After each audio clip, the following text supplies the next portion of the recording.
Hi, everyone, and welcome back to the EV Reality Check stage here at Electrify Expo, brought to you by GreenCars.com. My name is Dan O'Shea. Matt Teske is on his lunch break. And so I, as a co-host, I now am subbing as the host, and happy to do it. I've been in Seattle now for, 30 years, working in the EV and EV charging industry since 2010. And I'm happy to have here as my first guest, Jay Donnaway, who has been working on EVs for how long, Jay? 25 years. 25 years. Jay has been a member and a past president of the Seattle Electric Vehicle Association, SEVA. SEVA are the OG EV drivers. We have been meeting continuously since 1980 without a break. And most of us have built our own vehicles long before you could actually go out and buy one. I remember when I was in my first EV charging job, I went to talk to SEVA, and there were all these folks in the parking lot with these reconstituted gas cars that had batteries in them, and I was like, whoa, like this is a thing. If you are an EV entrepreneur or salesman, come for a round of Stump the Chump at SEVA, and you will definitely sharpen your skills. Oh, I thought I was the, knew what I was doing, and I got up in front of these guys and started talking about charging, and I was like, yeah. And so I'm like, okay, you guys tell me, right? So Jay also works in EV charging at a local utility. Yeah, I try to make Tacoma Power walk its talk and be clean and green and adopt EVs, which is quite challenging, more so than you would think, because we've been doing the same thing for 120 years. Well, I think what we want to talk about today is sort of the entry level to EVs. Let's talk about, if you're shopping for an EV today, what are the things people need to know? People need to know that EVs are far more reliable than a gas car. I have a 2012 model now with 156,000 miles on it, and it has had exactly one component failure in all that time, one unscheduled day out of service. And what was that component? That was the onboard battery charger, and first generation battery chargers had an issue in several models. It didn't fail until 82,000 miles, but we just woke up one morning and the car wasn't charged. Imagine that you did not need to take your car in for a checkup until 80,000 miles. At 100,000 miles, we had to change the 1.4 quarts of ATF in the gearbox. Otherwise, it was just tires and cabin air filters. Yeah, so this is one of the things that I talk about, is the sort of 80% less moving parts on an electric vehicle than on a gas combustion engine vehicle. And that just makes life simpler. It's stupid simple. And when people ask me how much time it takes me to charge, I usually say about 5 seconds, 2 to plug it in, and 3 seconds to unplug it the next morning. The rest of the time, it's pretty seamless. And now with DC fast charging well distributed on a road trip, bio brakes take more time than charging. Yeah, there's a fabulous car here by Lucid, and it has a 500-mile range. And in the original, sort of the early stage test, the early adopters on YouTube were testing to see if it could really go 500 miles. And it turns out it can go 500 miles, but you know what cannot go 500 miles without stopping? The human. I am an accomplished road warrior, and I can do 500 miles with a 1-liter bottle at my side, but my wife is about a 200-mile limit. I'm with her. I need to get out. I need to stretch my legs and have another coffee and take a break. And so a lot of people say, you tell me, Jay, like a lot of people say, well, electric cars aren't for me because of the range. How much range do you really need? The average American driver is 37 miles a day. We bought a 62-mile rated car in 2012 and double shifted that sucker. I would do a daytime commute, hand it to my wife, who did a graveyard commute, and that vehicle averaged 19,400 miles a year until we added a second EV. Wow. So were you a one EV family? Yes, we are an only EV family. Only, wow. Now. Okay, so 2 adult drivers sharing that one car with under 100-mile range. My wife consented to buy it as my dedicated commuter, the grocery getter, but of course it quickly became the favorite car, and whoever was driving furthest that day had claim to it, and then we settled on the sharing model. And what do you know, the car comes cleaner. You don't leave all your junk in there when you're sharing it. You know, I mentioned this earlier, but when I think Scott called it the suburban hybrid, where you've got a gas car and you've got an electric car, and then at the dinner table, there's arguments over who gets to drive the electric car. Even the folks in the family that were like, no, it's a bad idea. Once they get in it, once they drive it, once they realize that they haven't been to a gas station in 2 weeks. And once you're taking all the daily driving burden up with that little electric commuter, the family minivan fell into reserve status. So we didn't trade it in, we didn't replace it. It spent 10 years in reserve service just for those long road trips and barely did 3,000 miles a year. Let's see, what else are some of the things that if you're shopping for a new or a used EV that are important to think about? Got to do your homework on the relative service life of that vehicle. It's no secret that Nissan batteries did not last as long as the others, and manufacturer support. I'm only aware of reasonably priced battery replacements for a 10 or 12-year-old EV from Tesla. We've done battle with Nissan and Ford and others on this particular issue. The Chevy Volt was the most reliable vehicle that GM ever produced by several measures, but you cannot buy a replacement battery today for any price, and most of those cars need it at this time. Well, one of the things we learned with the earlier in the podcast was from Recurrent, where they will get your battery data and sort of act as like a Carfax for used vehicles. And I think that seems like a good idea. Does that seem like something that's going to be helpful? It's a great idea, but it only works on relatively late model vehicles that have active telematics. If you bought a 2016 Kia Soul, it had a 3G cellular modem and you lost telematics by the end of 2018. Same with the first generation Nissan Leaf with its CarWings service. So if you're looking at an older EV, you likely won't have access to that data from Recurrent, but there's an app for that. I was just going to every ask, model. Where would I go online to find that information? The owners' forums.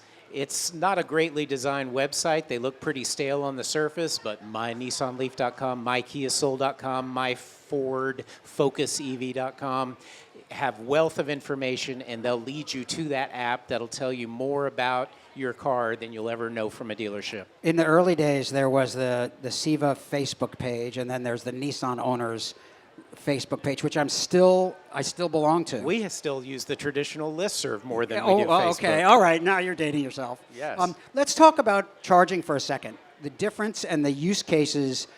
If I'm new to EV, I can plug this thing in at home in my garage. When do I need a high power fast charge? And what's the difference for those out here who are just getting started? There's a lot of confusion around there. People refer to level 2 as high-powered EV charging sometimes. That's why we refer to DC fast charging for the highway trips. And at home, you've got level 1 and level 2. Level 1 is a simple 120-volt plug-in, and for most vehicles, that can provide at least 60 miles per night that you plug it in. And with the average Americans driving, that's more than sufficient. Plus, with all new EVs having very large batteries that can go 250 miles or more on a charge, it's very possible to take a long road trip, get home Sunday night, have 80 miles in the tank by the time you wake up Monday morning, and gradually recover it even when doing your normal commute to where you're ready for another 300-mile road trip on Friday night. We just took such a road trip from Seattle over the Highway 20 pass, and did not have to stop at any fast chargers along the way, and plugged into an L1, so a regular 110 outlet at the cabin we were at, and did not need to charge on the way home. But you miss making new friends. I know. Well, all right, I did stop at the New Halem charger, and it wasn't working, so. From 2011 through about 2018, you couldn't stop at a fast charger without making new friends. And I made some valuable business connections during that time. I was like, you got an EV? Actually, it's funny that you say that, because I still do that when I go to a fast charge station. I see a car, I see a person, I start up a conversation, which, to the horror of my family, where I'm approaching strangers in a parking lot and asking them about their vehicle.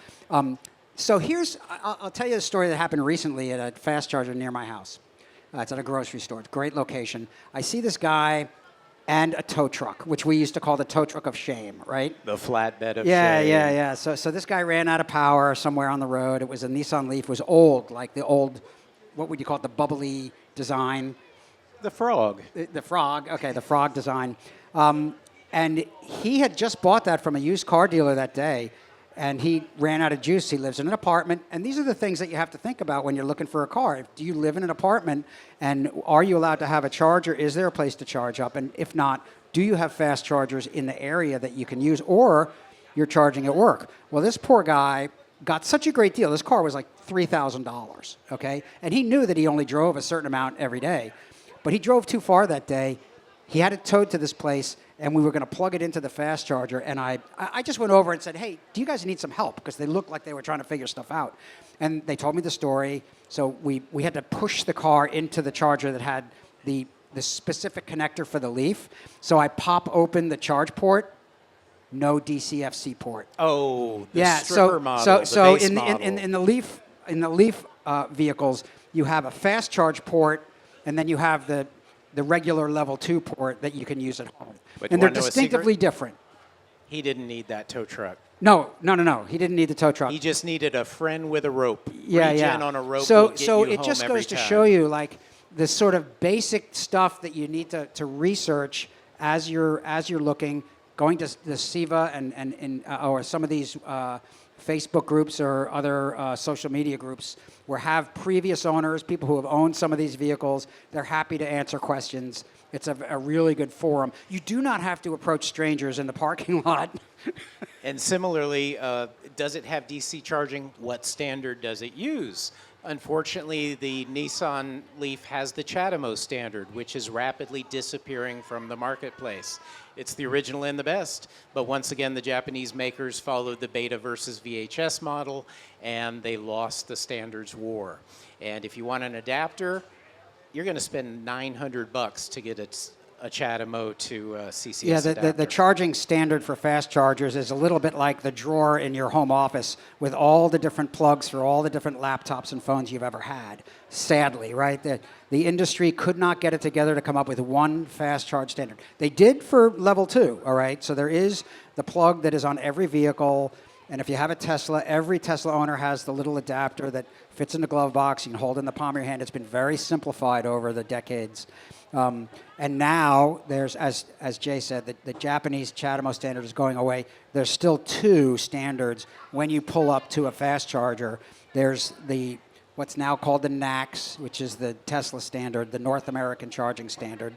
And then there's the CCS, which you'll see on many of the cars here, that is the combined charging standard.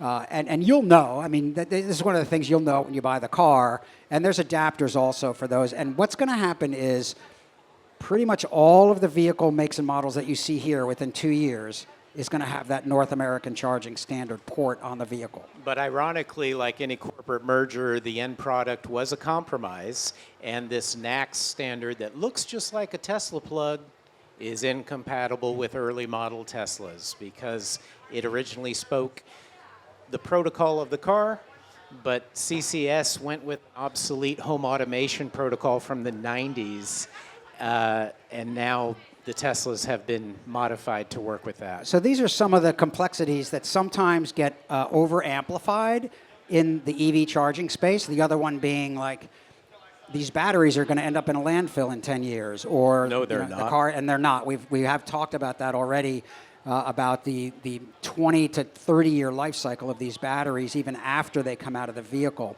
But really, it's the simplicity of owning one, the how much fun they are to drive, and the fact that you never have to go to a gas station again. Don't forget the cost. You left that out. My cumulative cost per mile is 1.8 cents at home or 2.4 cents per mile at home. With the federal mileage reimbursement rate now at what, 70 cents? Is it 70 now? I paid for my first EV. You're actually making money miles. if you get reimbursed at the gas rates. At some point, the government will catch up, but you're actually making money if you get reimbursed for mileage because they use a standardized cost of gas. Yes, sir. Yeah. Little known fact. Let's switch topics for a second.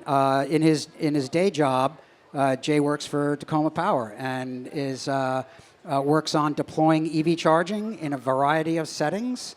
What has Tacoma Power been able to do for the folks in their service area, and what do you want to see them do? For the folks in their service area, for customers, there are a number of rebates. For instance, when we added multiple vehicles to my house, I got a smart switch device, which allows you to charge two cars on a single circuit without having to call an electrician.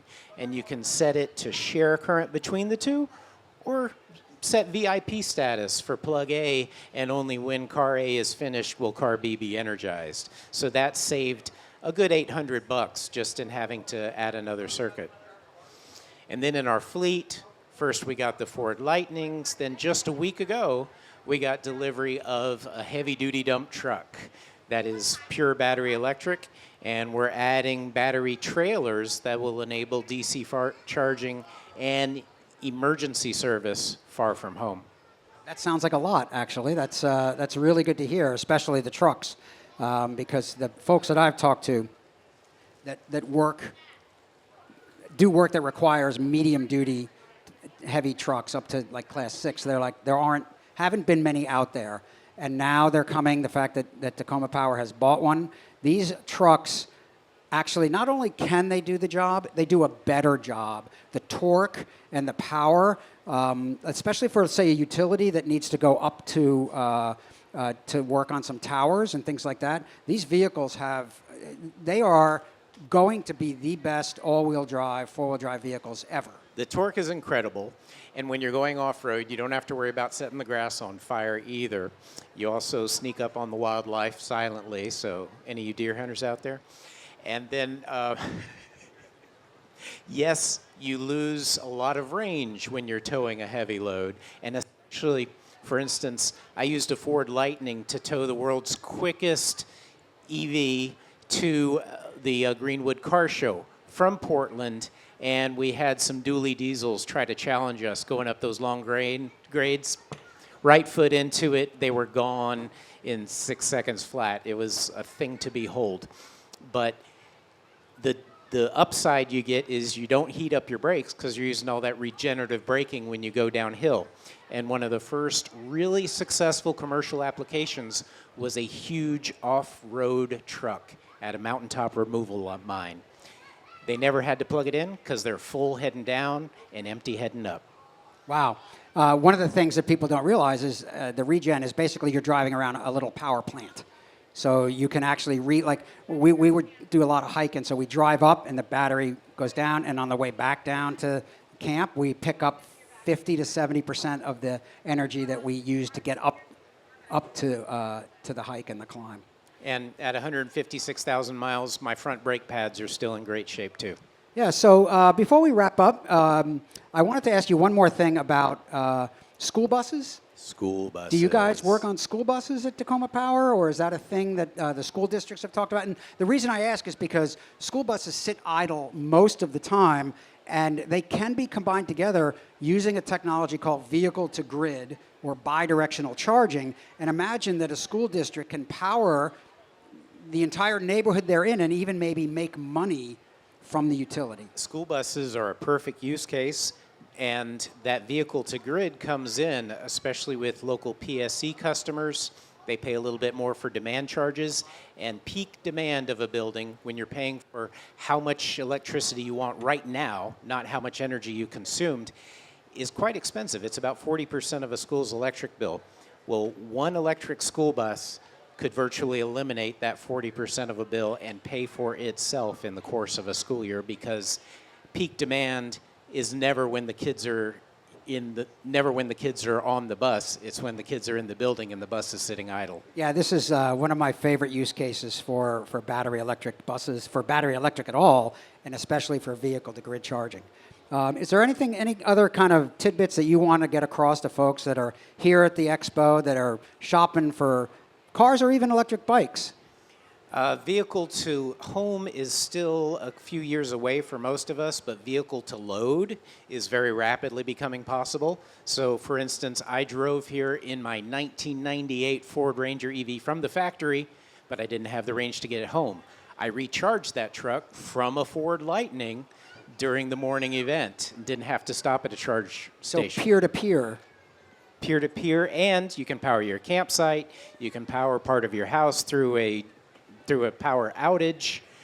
vehicle to a load is much easier than interfacing with the grid. This is anyone in the audience or who sees this online that owns a generator needs to understand this, because you never have to put diesel in a generator again. Time for one real quick story? Yeah, yes, I think we have time for one quick story, yes.